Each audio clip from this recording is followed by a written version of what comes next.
Hello, dear students. A very pleasant morning to all of you. Welcome to our YouTube channel, Academia Ambala. I am Mrs. Shashi Sharma. Today, we'll do a poem from the book Beehive, and the name of the poem is No Men Are Foreign, written by James Kirkup. Before we begin the poem, a few lines about the poet James Kirkup. James Falkner Kirkup, FRSL, was born on 23rd April 1918 and he died on 10th May 2009. Born James Harold Kirkup was an English poet, translator, and travel writer. He wrote over 30 books, including autobiographies, novels, and plays. He wrote under many pen names, including James Falkner, Aditya Jha, June Honda, Andrew James, Tycho Kawai, Felix Liston, Edward Ryburn, and IVB, to name a few. He became a Fellow of the Royal Society of Literature in 1962.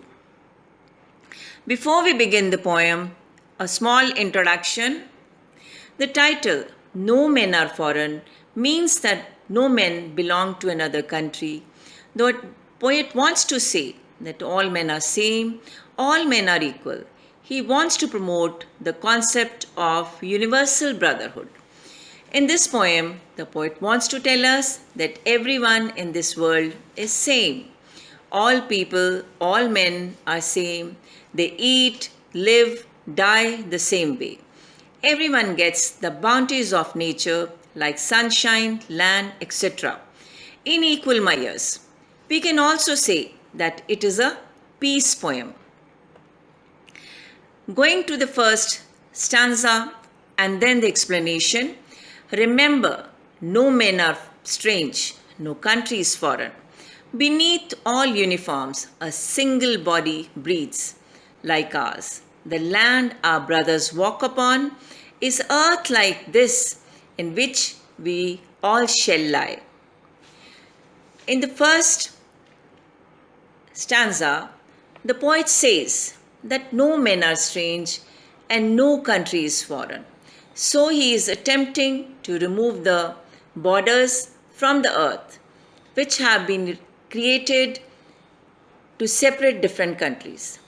Then only no country will be foreign. We will feel every country as our own land when there will be no borders. Everyone will be free to move around. The poet wants to say that the entire earth is one and all the people who live on this earth belong to one human race. Then he says that inside the uniforms worn by the soldiers of different countries, the human being is the same. God has made all of us in a similar way. All breathe in the same way. Then he says that all the soldiers are our brothers. We all walk upon the same Mother Earth, and upon our death shall lie in the grave in the same earth. Now the second stanza.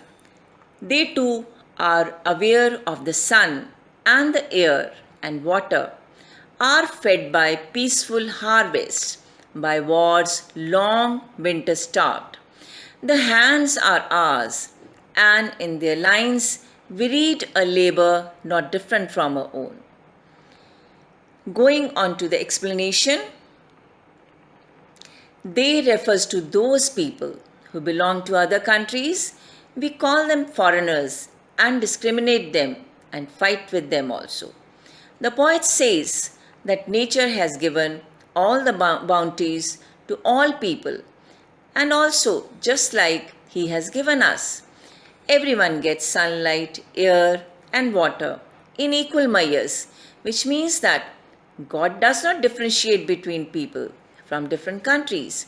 We all are farming during the time of peace when there is no war. We live a relaxed life and eat the things given to us by nature.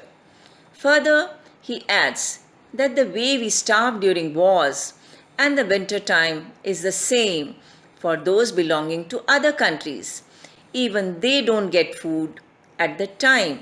So he wants to say that foreigners who belong to another country and we both are same. And then the poet further says that even their hands are same as ours. They work very hard just like we do. He is giving all these examples to convey to the reader that there is no difference in us and the people belonging to another country. Stanza 3. Remember, they have eyes like ours that wake or sleep, and strength that can be won by love. In every land is common life that all can recognize and understand. Explaining this stanza, the poet asks the reader to remember something. He says that we should keep in mind that the people of another country, whom we think to be our enemies, have been bestowed by God with similar appearances like us. God has given them eyes like ours, which open when we are awake and close when we are asleep. Similarly, He has given them strength, which we can win through love. Then he says that in every country, in every land, there is one common thing, that is life. Life means all the things that are living, and if we can recognize them, and if we can understand their feelings and realize that they are like us, then there will be no fights or wars between us. Stanza 4. Let us remember when we are told to hate our brothers, it is ourselves that we shall dispossess, betray, condemn. Remember, we who take arms against each other. Explanation of this stanza.